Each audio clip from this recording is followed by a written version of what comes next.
Exercise 9.7. Evaluate the following. Question number 1, first subdivision. Interval 0 to infinity x power 5 into e power minus 3x dx. I equal to integral 0 to infinity e power minus 3x into x power 5 dx. We have gamma integral. We know that integral 0 to infinity e power minus ax into x power n dx equal to n factorial by a power n plus 1. So using this formula, here we get the place of n 5, the place of a 3. இப்போ n க்கு 5 a க்கு 3 substitute பண்ணனும் அப்படினா we get I equal to 5 factorial by 3 power 5 plus 1 equal to 5 factorial by 3 power 6. Second subdivision, integral 0 to pi by 2 e power minus tan x by cos power 6x dx. I equal to integral 0 to pi by 2 e power minus tan x 1 by cos power 6x is secant power 6x dx. 1 by cos x na secant x. Integral 0 to pi by 2 e power minus tan x. The secant power 6x split like this. Secant power 4x into secant square x dx. Again secant power 4x secant square x the whole square எழுதலாம். Secant square x is 1 plus tan square x. So this becomes I equal to integral 0 to pi by 2 e power minus tan x into 1 plus tan square x whole square into secant square x dx. இப்போ இந்த இன்டெக்ரல்ல பாத்தீங்கன்னா tan x இருக்கு, secant square x இருக்கு. So go for substitution. Put tan x is equal to t. Differentiating with respect to x. Derivative of tan x is secant square x equal to dt by dx. அது இந்த பக்கம் எழுதிக்கலாம். So secant square x dx equal to dt. Equation number 1, 2, 3. Whenever we go for substitution, we have to check the limit. For x க்கு 0 to pi by 2. x நம்ம t ன்னு மாத்துறோம். x இருக்க இடத்துல 0 substitute பண்ணீங்கன்னா tan 0 0. So t equal to 0. அடுத்தது x க்கு pi by 2. Tan pi by 2 infinity. T equal to infinity. So the limit now changes from 0 to infinity. Using 2, 3 in 1. இரண்டையும் இந்த ஈக்குவேஷன்ல use பண்ணும்போது I equal to integral 0 to infinity e power minus tan x க்கு t ன்னு substitute பண்ணனும். So e power minus t into 1 plus t square the whole square into secant square x dx is dt. Integral 0 to infinity e power minus t into 1 plus t square the whole square dt. இப்போ இதை expand பண்ணிக்கலாம். a plus b the whole square formula வச்சு 1 plus 2t square plus t power 4. Integral 0 to infinity e power minus t into 1 plus 2t square plus t power 4 dt. இப்போ e power minus t இதோட multiply பண்ணி இதை 3 integration split பண்ணலாம். Integral 0 to infinity e power minus t into 1 dt plus integral 0 to infinity e power minus t into 2t square dt. இல்ல 2 constant இருந்தால் நான் 2 வெளியில எடுத்து எழுதியிருக்கேன். Plus integral 0 to infinity e power minus t into t power 4 dt equal to integral 0 to infinity e power minus t is 1 can be written as t power 0. Any number power 0 is 1. So இந்த 1 நான் t power 0 ன்னு எழுதியிருக்கேன். dt plus this is as it is 2 integral 0 to infinity e power minus t into t square dt plus integral 0 to infinity e power minus t into t power 4 dt. Again we have this formula. Integral 0 to infinity e power minus x into x power n dx. அதே gamma integral தான்.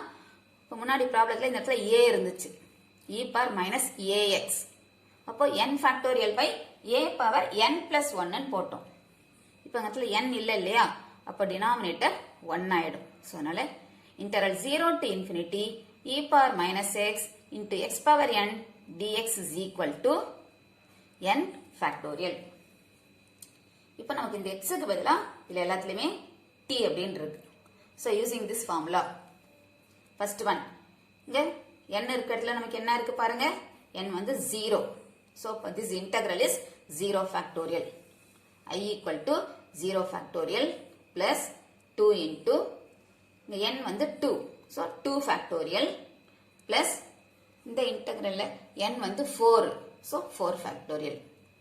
0 factorial plus 2 into 2 factorial plus 4 factorial.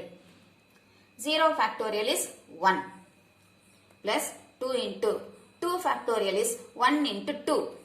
2 plus 4 factorial is 1 into 2 into 3 into 4. Multiply பண்ணீனா 24. 4 factorial is 24. 2 factorial is 2. So substitute பண்ணலாம். 1 plus 4 plus 24. Add பண்ணீனா 29. Therefore, I is equal to 29. Question number 2. If integral 0 to infinity e power minus alpha x square into x cube dx equal to 32, alpha greater than 0, find alpha. இப்போ நமக்கு இந்த இன்டெக்ரலோட value 32 ன்னு கொடுத்திருக்காங்க. இந்த ஆல்பாவை கண்டுபிடிக்கணும். Integral 0 to infinity e power minus alpha x square into x cube dx equal to 32. இப்போ இந்த x cube x square into x ன்னு split பண்ணிக்கலாம். Integral 0 to infinity e power minus alpha x square into x square into x dx equal to 32. இப்போ இங்கேயும் x square இங்கேயும் x square இருக்கு. So substitution. Put x square equal to t. Differentiating with respect to x. X square differentiate பண்ணினா 2x equal to t differentiate பண்ணா dt by dx. அது இந்த side கொண்டு வந்திருக்கு. 2x dx equal to dt. இப்போ இந்த 2 right side கொண்டு போயிடலாம். x dx equal to 1 by 2 dt. லிமிட்டை செக் பண்ணிக்கலாம். x க்கு 0 to infinity. இப்போ x க்கு 0 ன்னு சப்ஸ்டிட்யூட் பண்ணணும். 0 square 0. அடுத்தது infinity போட்டா infinity. So t equal to 0, t equal to infinity. So limiting மாறல. Now using 2, 3 in 1. So now this becomes integral 0 to infinity e power minus alpha. இந்த x square இருக்கிறதுல t இப்படின்னு போடணும். x square க்கு t substitute பண்ணும்பொழுது e power minus alpha t into t x dx. X dx is 1 by 2 dt equal to 32. இந்த 1 by 2 constant வெளியில எடுத்தலாம். 1 by 2 integral 0 to infinity e power minus alpha t into t dt equal to 32. Again using this gamma integral. Integral 0 to infinity e power minus ax into x power n dx equal to n factorial by a power n plus 1. இப்போ எங்களுடைய t யோட power 1. அப்போ n வந்து 1. a க்கு பதிலா நமக்கு இங்க ஆல்பான்னு இருக்கு. So here you get 1 factorial by alpha power 1 plus 1. The 1 by 2 as it is எழுதிக்கலாம். 1 by 2 into 1 factorial by alpha power 1 plus 1 equal to 32. 1 by 2 into 1 by, this is alpha square equal to 32. Multiplying 1 by 2 alpha square equal to 32. Cross multiply பண்ணலாம். 2 into 32, 64. 64 alpha square equal to 1. 64 இங்க கொண்டு வந்தா alpha square equal to 1 by 64. நமக்கு இப்போ alpha தான் வேணும். So alpha equal to square root of 1/64. Root 1/64 is plus or minus 1/8 வரும். கொஸ்டின்ல என்ன கொடுத்திருக்காங்கன்னா ஆல்ஃபா கிரேட்டர் தேன் 0 கொடுத்திருக்காங்க. தட் இஸ் ஆல்ஃபாவோட வேல்யூ பாசிட்டிவ். அப்ப நம்ம -1/2 எடுத்துக்க வேண்டாம். ஆல்ஃபா கிரேட்டர் தேன் 0 கொடுத்திருக்கிறதுனால -1/2 is negligible. Therefore, alpha is equal to 1/8.